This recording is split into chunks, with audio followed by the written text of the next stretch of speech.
హర్యానా గురించి మనం మాట్లాడుకోవాల్సి వస్తే హర్యానాకు సంబంధించి ఇప్పటికే ఎన్నికల షెడ్యూల్ అయితే విడుదలైంది. అక్టోబర్ 1వ తారీఖున ఎన్నికలు జరగనున్నాయి. మొత్తం 90 సీట్లకు గానీ ఇక్కడ ఎన్నికలు జరుగుతుంటే ఇక్కడ హోరాహోరీ పోరు ఉంటుందట. బీజేపీకి వర్సెస్ కాంగ్రెస్ అన్నట్టుగా ఈ రెండు పార్టీలు నువ్వా నేనా అన్నట్టు తలబడబోతున్నాయట. అయితే ముచ్చటగా మూడోసారి అధికారంలోకి రావాలని బీజేపీ ప్రయత్నాలు ముమ్మరం చేసేసింది. బట్ ఇప్పటి వరకు అక్కడ పరిస్థితులు మాత్రం రెండు పార్టీల మధ్య హోరాహోరీ పోరు కనిపించినట్టుగా ఉన్నాయట. ఇక బీజేపీ ఓట్ షేరింగ్ చూసుకుంటే 35.2% ఉంటే 37 నుంచి 42 సీట్లను సాధించబోతోంది.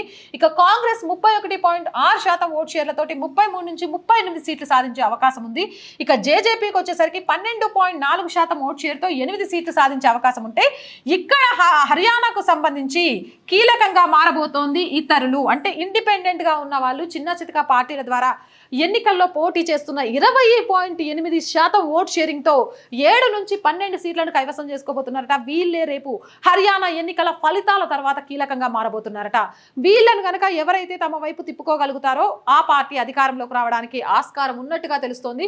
ఎందుకంటే మొత్తం 90 సీట్లు అంటే 46 సీట్లను కైవసం చేసుకోవాలి. ఇక్కడ బీజేపీ చూసినా 42కి ఆగిపోతుంది, ఇక్కడ చూసినా 38తోనే ఆగిపోతుంది. ఈ రెండిట్లలో ఇప్పుడున్న పరిస్థితుల మేర ఎవరు ప్రభుత్వం ఏర్పాటు చేయాలన్నా ఈ ఇతరులు అనేవాళ్ళు కీలకంగా మారబోతున్నట్టుగా తెలుస్తోంది. అయితే హర్యానాను అంత తేలిగ్గా వదులుకోవడానికి బీజేపీ కూడా సిద్ధంగా లేదు. ఎట్టి పరిస్థితుల్లో మూడోసారి మళ్ళీ అధికారంలోకి రావడానికి అస్త్రశస్త్రాలను ఉపయోగించడానికి సిద్ధమైంది. కాంగ్రెస్ కూడా ఈసారి హర్యానాలో బీజేపీని అధికారంలో నుంచి దింపేసి 2 దఫాలుగా అధికారంలో ఉన్న బీజేపీని ప్రజలు వ్యతిరేకిస్తున్నారు అనేది దేశవ్యాప్తంగా తీసుకెళ్లడం కోసం హర్యానాను ఒక కేంద్ర బిందువుగా వాడుకోవడానికి అటు కాంగ్రెస్ ప్రయత్నం చేస్తోంది. ఏదేమైనా కానీ బీజేపీకి కొంత 35.2 ఓట్ షేర్ తోటి దగ్గరగా ఉన్న కొంత కాన్సన్ట్రేషన్ చేయకుంటే హర్యానాను కోల్పోయే ప్రమాదం ఉంటుంది. ఇతరుల మీద మాత్రం ప్రభావం పడే అవకాశం ఉంటుంది.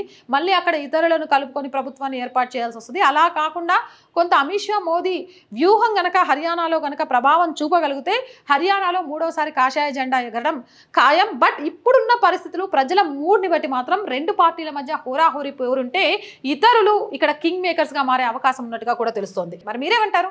మ్యాట్రిక్స్ సర్వే రిపోర్ట్తో ఎంతవరకు ఏకీభవిస్తారు? కామెంట్ సెక్షన్లో పెట్టేయండి. మోర్ వీడియోస్ కోసం ఇట్స్ మీ నవత ఛానల్ని వెంటనే సబ్స్క్రైబ్ చేయండి.